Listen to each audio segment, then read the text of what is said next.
ሰላም ቤተሰብ እንዴት ናችሁ? ደህና ናችሁ ወይ? አለሁ እግዚአብሔር ይመስገን። እናንተ በያላችሁበት ቦታ ሰላም እንደምትሆኑልኝ ተስፋ አደርጋለሁ። እንደምን አላችሁልኝ ውድ ቤተሰቦቼ? እኔ ያለው ፈጣሪ ገነ ይሁን። እናንተም ሰላም እንደምትሆኑልኝ ተስፋ አደርጋለሁ። እንኳን ወደ ቤቴ በሰላም መጣችሁ ውድ ቤተሰቦቼ። ይብዛልኝ ፈጣሪ በያለንበት ቦታ ከክፉ ነገር ሁሉ ይጠብቀን። ሰላም ለሀገራችን። እንዴት ናችሁልኝ? ደህና ናችሁ ወይ? እንኳን ወደ ቤቴ በሰላም መጣችሁ። ሼር፣ ላይክ፣ ሰብስክራይብ በማድረግ ቤተሰብ ይሁኑ፣ ወደ ቤቴ ይቀላቀሉ ይላችኋለሁ። ውድ ቤተሰቦቼ እንዴት ናችሁልኝ? እኔ ያለው ፈጣሪ የተመሰገነ ይሁን። ዛሬ እንግዲህ በአዲስ ነገር መጥቻለሁ። አዲስ ነገር እንላለን፣ ነገር ግን ያው የተለመደ ነው። ነገር ግን አዲስ ነገር ትልቅ ነገር ስለተጨመረበት አዲስ ነገር እንበለው ማለት ነው። ጋሽዬ እንግዲህ የኔ አባት የኔ ኩሩ አባት ማለት ነው። ጋሽዬ ምንጊዜም የሚያደርጋቸው የሚያወራቸው የሚናገራቸው ነገር ትክክል ነው ማለት ነው። ምክንያቱም ጋሽዬ ናቸው ማለት ነው። ጋሽዬ ናቸው። የተሳሳተ ነገር አያደርግም ጋሽዬ ማለት ነው። ትክክለኛውን ነገር እውነተኛውን ነገር ነው የሚናገረው ጋሽዬ ማለት ነው። ጋሽዬ እንግዲህ ያው መቆጣትም ሁሉንም ነገር ማድረግ የሚችል ጀይና አባት ነው ማለት ነው። ጋሽዬ እንግዲህ ወይዘሪት ውሽሚት ልበላት፣ እኔ ምን አገባኝ? እኔ ስሟን አልጠራትም። እኔ ምን አገባኝ? ውሽሚትን እንግዲህ አስጠንቅቋታል ጋሽዬ ማለት ነው። ተሳስተሽ አብርሃም እዚህ ስላለ ተሳስተሽ አይደለም ቤቴ ልትመጪ ደጀ ጫፍ እንዳትደርሺ ወደ ቤቴ እንዳትዞሪ ብሏት አስጠንቅቋታል። እንግዲህ ጋሽዬ እኔ አባት እንደምን ላድርግለት። ጋሽዬ እንግዲህ በጣም ትክክል ነገር ነው ሁሌ ጊዜ የሚያደርገው ጋሽዬ ማለት ነው።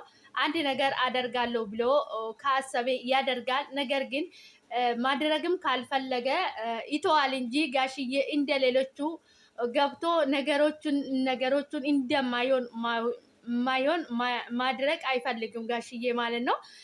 አንድ ነገር ወጥ ነገር ጠንከር ያለ ነገር ነው መናገር የሚፈልገው እንጂ ጋሽዬ እንደዚህ እየገቡ እንደሌሎቹ የሚያጨምላልቁ ሰዎች አይደሉም። ጋሽዬ በጣም የተከበሩ አባት ናቸው ማለት ነው። ጋሽዬ ፈጣሪ እድሜና ጤና ይስጥ። እንደው አባቴ ከኔም ቀንሶ ይስጥ ፈጣሪ። በጣም ነው ደስ የምትለው ጋሽዬ እውነት ለመናገር እንግዲህ በመጀመሪያ ዴፍ እና ጉዜንም እንግዲህ አብርሃም እዚህ መጥቷል፣ እናንተ አትፈልጉም ከአጠገቤ ሂዱ ብሎ እንዳባረራቸውም እንግዲህ ሰምተናል ማለት ነው ጋሽዬ። ምክንያቱም እነሱ እያደረጉ ያሉት እንግዲህ ሩታን እያባረሩ ከሄርሜላ ጋር ነው መወገን የሚፈልጉት ማለት ነው። ጋሽዬ ደግሞ እነሱ የሚያደርጉት ነገር አልተመቸውም፣ አልተስማማውም ማለት ነው። ምክንያቱም እነሱ እያደረጉ ያሉ ነገር በጣም ነው የሚያስጠላው። በነገራችን ላይ ምንም ቢሆን ምንም ቢጣሉ ምንም ቢራራቁ ማንኛውም ሰው አይደለም በአንድ አመት ያልሞላ ፍቺ የፈጸሙ ሰዎች ቀርቶ ማለት ነው። ምሳሌ በአጭሩ ምሳሌ ስናነሳ አሁን ገነት ንጋቱ ከባለቤቷ ጋር ከተለያየች እጅግ በጣም ረጅም አመት ሆኗታል ማለት ነው። ነገር ግን ኤሊና ውሃቸው ስላላለቀ እንደገና ሰርግ ተደግሶ እንደገና ተጋብቶ እንደገና ልጅ ወለዱ ማለት ነው። ይሄን ደግሞ ለነሳ የፈለኳት ለውሽሚት ነው ማለት ነው። ውሽሚት አንድ ጊዜ ተፋታችኋል፣ ፍርማችሁ ተቀዷል፣ ሚስት አይደለሽም፣ ህይወቱን ከኔ ጋር ጀምሯል እያለች ብዙ ነገር ስትናገር ስለነበረ ማለት ነው። መቼም ውሽሚት አንቺ ምንድነው ውሃ ሲወቅት እንቦጭ ትላለች አያቴን ማለት ነው። እና አንቺ ሲነገርሽ አሰሚም ክብርሽን የጣልሽ ሆነሻል አንቺ ማለት ነው። በአንቺ የተነሱ መልካም ሴቶች ጥሩ ሴቶች የሚሰደቡ አድርገሻል። አንቺ የሴት ልጅን ክብር ዝቅ አድርገሻል። የአንቺን ብቻ ሳይሆን ይህ ሌሎቹ ሴቶች ማለት ነው። ነገር ግን አንቺ ተፋቱ አንድ ላይ አይሆኑም የምትይ ነገርሽ ምንም አይጥምም ማለት ነው። ሰው ኤርሜላ ማለት ነው። አንድ ነገር የሚነግርሽ ኤርሜላ አልኩሽ ተሳስቼ ውሽሚት የኔ ውሽሚት ማለት ነው አይደለም ፍርማ ማለት ነው። ፍርማ እኮ ወረቀት ነው። ፍርማ እኮ ወረቀት ነው። ለምሳሌ ኦነ ዝናብ ነገር ቢመታ ውሃ ነገር ቢመታ ተቀዶ በደቂቃ ውስጥ ተጨፍልቆ የሚጠፋ ነው ፍርማ ማለት ገባሽ አይደለ? ውሽሚት ሰው መሀላቸው ያለ ፈጣሪ የሰጣቸው ድንቅ ስጦታ በምንም በምንም የማይቀይሩት ምርጥ ስጦታ ፈጣሪ የሸለማቸው ፈጣሪ ፍሬ የሰጣቸው ልዑልን የመሰለ ልጅ አለው መሀላቸው ማለት ነው። አንቺ መቼም አይገባሽም። እንንገርሽ እሺ፣ አንድ ቀን ምናልባት ሊገባሽ ይችላል እንጂ ዝም ብለሽ ጎሮራችን እናደርቃለን እንጂ አይገባሽም። ነገር ግን አሁን መቼም ከዴፍ እና ከጉዜ ጋር እንደምትሳፈጪ ሄደሽ ከጋሽዬ ጋር ሳፈጣለሁ ብለሽ ጋሽዬ እንግዲህ አንዱን እግርሽ ሰብረሽ እንዳስቀምጥሽ ማለት ነው። ከጋሽዬ ጋር ሳፋጣ የለም እናቴ። ጋሽዬ እንደዚህ አይነት ቀልድ አያውቁም። ገባሽ አይደለ? ሶ ውሽሚትዬ አንዳንድ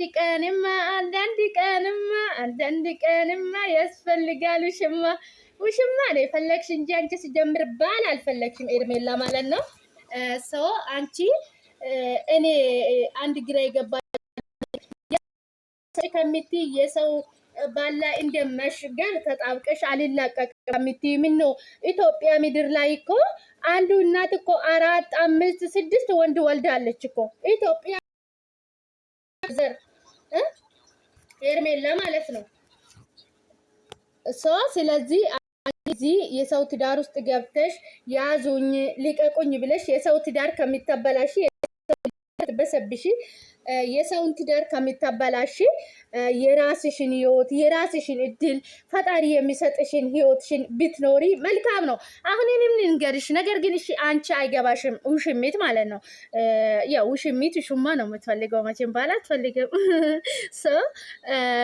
ማለት ትዳር የሚፈልጉ ሰዎች እኮ ራሳቸውን ያስከበሩ የጠበቁ ራሳቸውን ያስከበሩ ማንነታቸውን የሚያውቁ በጣም እጅግ በጣም ውድ ስጦታ እንደሆነች ሴት ልጅ የራሷን ክብር የምታውቀው ሴት ናት ትዳር የምትፈልገው ማለት ነው።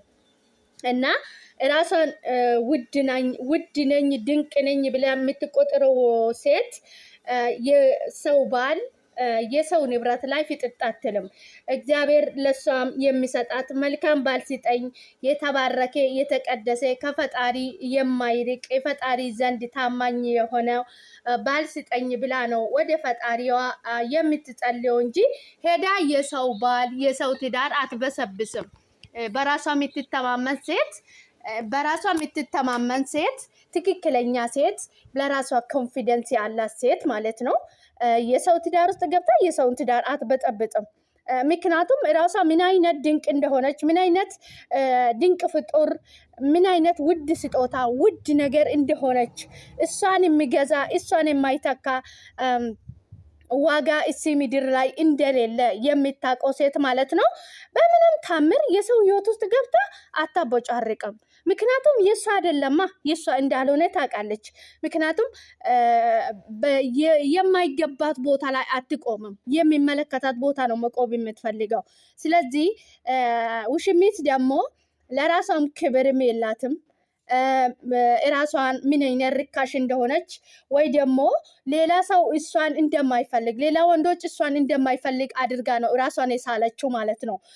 ሰው እንግዲህ ራሳችን በአሳወቅ ነው ልክ ነው ሰዎቹ ስለኛ ማወቅ የሚችለው ስለኛ ማውራት የሚችለው።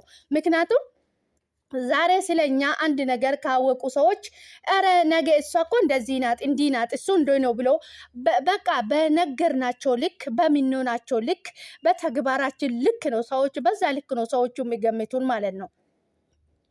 እና ውሽሚት ራስሽን ዝቅ ያደረግሽው ራስሽን የማይሆን ቦታ ላይ ያስገኘሽው ራስሽን ያዋረድሽው ራስሽን በቃ ምን አይነት ርካሽ ቦታ ያቆምሽው የሰው ትዳር ውስጥ ገብተሽ እየበጠበጥሽው አንቺ ነሽ። አሁንማ ሌላ የሚያፋቱ ሰው የለም እንደ ሄደሽ አታፋችም እንደ እያለ ኮሜንት ሁሉ እየተጻፈልሽ ነው ኤርሜላ ማለት ነው። በጣም ነው የሚያስጠላው እውነት ለመናገር ማለት ነው። ምን ነው አንቺ ምን አነሰሽ? ልጅ ነሽ ገና ብዙ ነገር ይጠብቅሻል። ያልተነካካ ወንድ ትዳር ያልያዘ ወንድ ፈጣሪ እኮ ይሰጥሻል እንዴ። እግዚአብሔር እኮ ማለት ነው የከፈተውን ጎሮሮ ሳይዘጋ አይደለም ሄርሜላ። ያው እኛ ዝም ብለሽ እንንጫጫው አከቆ ልክ እንደ ቁራ ነው የምንጨው። አንቺ አይገባሽም መቼም። ዝም ብለን እናውራ። ምን ጨነቀን እኛ። ሚከረው እምቢ ካለ መከራ የሚከረው የሚባል አባባል አለና አይገባሽም፣ አትረጅም፣ አንደርስታንድ አታደርግም። ሰው የሚነግርሽን ነገር ወደ ክፋት ነው የምትወስጂ እንጂ ወደ መልካም ነገር አትተረጉምም። አንቺ የሚልሽን ሁሉ ወደ ክፋት ነው የምትወስጂ። አሁን ምንድነው አንቺ ሩታ የፈለገች ነገር መሆን ትችላለች። ምክንያቱም ባሏ ነው የልጇ አባት ስለሆነ። አንቺ ከሷ ጋር ፉክክር ይዘሽ እንደዚህ መሆን አይጠበቅብሽም። ክብርሽን ቢጠብቂ መልካም ነው ብዬ ነው የማስበው እኔ። ውድ ቤተሰቦቼ እንግዲህ ኤርሜላን ቢነገራት የሚገባ ሰው አይደለችም ማለት ነው። ለራሷን ክብር ያልጠበቀ ሰው የሰውንን ክብር ውድ ቤተሰቦቼ ቪዲዮ ሲታዩ ላይክ አድርግልኝ። አብራችሁ ስለቆያችሁ ከልብ አመሰግናለሁ። ሰላማችሁ ይብዛልኝ። ፈጣሪ ከክፉ ነገር ሁሉ ይጠብቀን። ሰላም ለሀገራችን። ሰላማችሁ ይብዛልኝ። በቀጣይ በአዲስ ቪዲዮ እስክንገናኝ ድረስ ቸር ቆዩልኝ። በጣም ነው የምወዳችሁ።